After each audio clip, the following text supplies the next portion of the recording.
Para saudara dan saudari yang Tuhan cintai, selamat pagi dan selamat bertemu lagi dalam renungan harian dari Paroki Santo Fransiskus Assisi Apeo, edisi hari Senin, tanggal 2 Februari 2026. Hari ini Gereja Semesta merayakan pesta Yesus dipersembahkan di Bait Allah. Mengawali hari yang baru ini, kita hendak mendengar dan merenungkan sabda Tuhan. Marilah sebelum kita mendengar dan merenungkan sabda Tuhan, kita berdoa. Dalam nama Bapa dan Putra dan Roh Kudus. Amin. Allah Bapa yang Maha Kuasa dan Kekal, hari ini Putra Tunggal-Mu yang telah menjadi manusia seperti kami dipersembahkan kepadamu di Kenisa. Di hadapan hadirat-Mu yang agung, kami mohon dengan rendah hati, sucikanlah hati dan budi kami, agar kami pun mampu menjadi persembahan yang pantas bagi-Mu. Bersabdalah ya Tuhan, kami siap mendengarkan. Terpujilah Engkau Bapa, Putra dan Roh Kudus, kini dan sepanjang segala masa. Amin. Para saudara dan saudari yang Tuhan cintai, sabda Tuhan yang hendak kita dengar dan kita renungkan untuk mengawali hari yang baru ini diambil dari Injil Lukas pasal 2 ayat 22 sampai 40. Tuhan bersamamu. Inilah Injil suci menurut Lukas.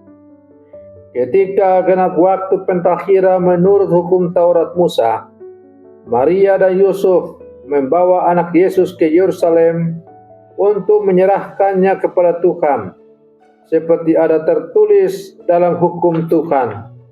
Semua anak laki-laki sulung harus dikuduskan bagi Allah. Juga mereka datang untuk mempersembahkan kurban menurut apa yang difirmankan dalam hukum Tuhan, yaitu sepasang burung tekukur atau 2 ekor anak burung merpati. Pada waktu itu adalah di Yerusalem seorang bernama Simeon. Ia seorang yang benar dan saleh hidupnya, yang menantikan penghiburan bagi Israel. Roh Kudus ada di atasnya, dan kepadanya telah dinyatakan oleh Roh Kudus bahwa ia tidak akan mati sebelum melihat Mesias, yaitu Dia yang diurapi Tuhan. Atas dorongan Roh Kudus, Simeon datang ke Bait Allah. Ketika anak Yesus dibawa masuk oleh orang tuanya untuk melakukan kepadanya apa yang ditentukan hukum Taurat, Simeon menyambut anak itu dan menatangnya sambil memuji Allah, katanya, "Sekarang Tuhan, biarkanlah hamba-Mu ini pergi dalam damai sejahtera sesuai dengan firman-Mu. Sebab mataku telah melihat keselamatan yang daripada-Mu, yang telah Engkau sediakan di hadapan segala bangsa, yaitu terang yang menjadi penyataan bagi bangsa-bangsa lain dan menjadi kemuliaan bagi umat-Mu Israel." Yusuf dan Maria amat heran akan segala sesuatu yang dikatakan tentang anak Yesus. Lalu Simeon memberkati mereka dan berkata kepada Maria, ibu anak itu, "Sesungguhnya anak ini ditentukan untuk menjatuhkan atau membangkitkan banyak orang Israel, dan untuk menjadi satu tanda yang menimbulkan perbantahan, dan suatu pedang akan menembus jiwamu sendiri, supaya menjadi nyata pikiran hati banyak orang." Ada juga di situ seorang nabi perempuan, anak Fanuel dari suku Asyer, namanya Hana. Ia sudah sangat lanjut umurnya. Sesudah menikah ia hidup 7 tahun bersama suaminya, dan sekarang ia sudah janda berumur 84 tahun. Ia tidak pernah meninggalkan Bait Allah dan siang malam beribadah dengan berpuasa dan berdoa. Pada saat anak Yesus dipersembahkan di bait Allah, anak pun datang ke bait Allah dan bersyukur kepada Allah serta berbicara tentang anak Yesus kepada semua orang yang menantikan kelepasan untuk Yerusalem. Setelah menyelesaikan semua yang harus dilakukan menurut hukum Tuhan, kembalilah Maria dan Yusuf serta anak Yesus ke kota kediamannya, yaitu Nazaret di Galilea. Anak itu bertambah besar dan menjadi kuat, penuh hikmat, dan kasih karunia Allah ada padanya. Demikianlah sabda Tuhan. Para saudara dan saudari yang Tuhan cintai, hari ini gereja merayakan pesta Yesus dipersembahkan di Kenisa, sebuah peristiwa yang sederhana namun syarat makna rohani. Maria dan Yosef membawa Yesus ke bait Allah bukan untuk pamer iman, bukan untuk mencari pengakuan, melainkan karena kesetiaan mereka pada kehendak Allah. Yesus, Sang Putra Allah, dipersembahkan sebagai bayi kecil yang tak berdaya. Dalam keheningan bait Allah, Allah hadir dengan cara yang tidak mencolok, tetapi justru sangat menyentuh. Hari ini kita diajak merenungkan apa arti mempersembahkan diri kepada Tuhan dalam kehidupan sehari-hari. Para saudara dan saudari yang Tuhan cintai, Maria dan Yosef menjalankan hukum Taurat dengan penuh ketaatan.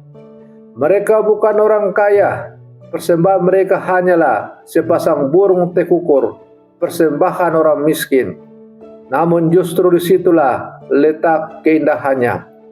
Allah berkenan bukan pada kemewahan persembahan, melainkan pada hati yang taat dan tulus. Seringkali kita berpikir bahwa untuk berkenan kepada Tuhan, kita harus melakukan hal-hal yang besar. Padahal Injil hari ini mengingatkan kita bahwa kesetiaan dalam rutinitas hidup dalam keluarga, pekerjaan, pelayanan adalah bentuk persembahan yang sangat berharga di hadapan Allah.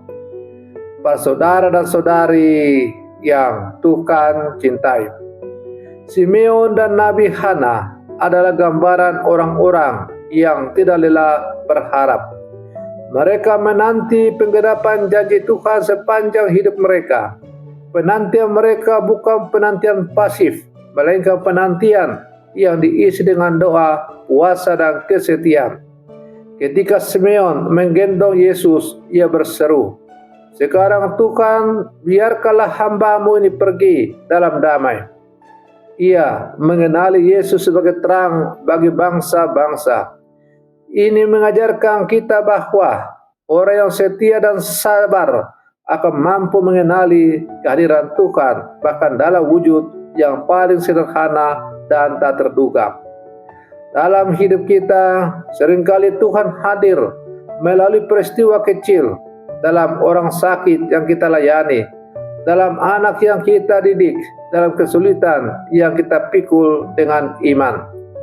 Para saudara dan saudari yang Tuhan cintai, pesta hari ini juga dikenal sebagai Hari Raya Terang atau Kandetmas. Yesus adalah terang yang dipersembahkan kepada Allah, sekaligus terang yang diberikan bagi dunia.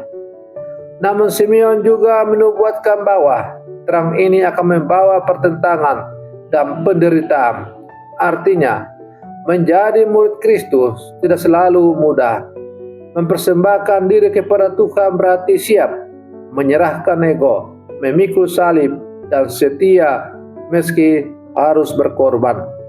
Hari ini kita diajak untuk bertanya secara jujur pada diri kita masing-masing. Apa yang perlu aku persembahkan kepada Tuhan? Waktu, luka batin, ketakutan, rencana hidup, atau apa? Pesta Yesus dipersembahkan di Kenisa mengajak kita untuk mempersembahkan seluruh hidup kita kepada Tuhan, bukan hanya saat liturgi, tetapi dalam keseharian, seperti Maria dan Yosef, seperti Simeon dan Hana. Maka marilah kita belajar setia, sabar, dan peka terhadap karya Allah. Semoga hidup kita sebagai murid-murid Yesus yang hidup sama sekarang menjadi persembahan yang hidup, kudus, dan berkenan kepadanya, serta menjadi terang kecil yang membawa harapan bagi sesama. Para saudara dan saudari yang Tuhan cintai, mari kita akhiri renungan pagi kita dengan berdoa. Dalam nama Bapa dan Putra dan Roh Kudus. Amin. Allah Bapa yang Maha Kudus, pada hari ini kami bersyukur atas Putramu Yesus Kristus yang dipersembahkan di Kenisa sebagai terang bagi bangsa-bangsa dan keselamatan bagi umat-Mu. Terimalah hidup kami sebagai persembahan yang sederhana namun tulus. Ajarlah kami setia seperti Maria dan Yosef, sabar dan penuh harapan seperti Simeon dan Hana. Kami mohon berkat-Mu bagi seluruh umat-Mu, bagi keluarga-keluarga kami, agar hidup dalam kasih dan iman. Bagi mereka yang sakit dan menderita, agar dikuatkan. Bagi para pelayan gereja dan seluruh umat, agar hidup kami menjadi terang dan kesaksian bagi dunia. Bimbinglah langkah kami agar senantiasa berjalan dalam kehendak-Mu. Doa ini kami sampaikan kepadamu dengan pengantaran Kristus Tuhan kami. Amin. Dalam nama Bapa dan Putra dan Roh Kudus. Amin. Para saudara dan saudari yang terkasih, selamat pagi. Tuhan memberkati kita semua.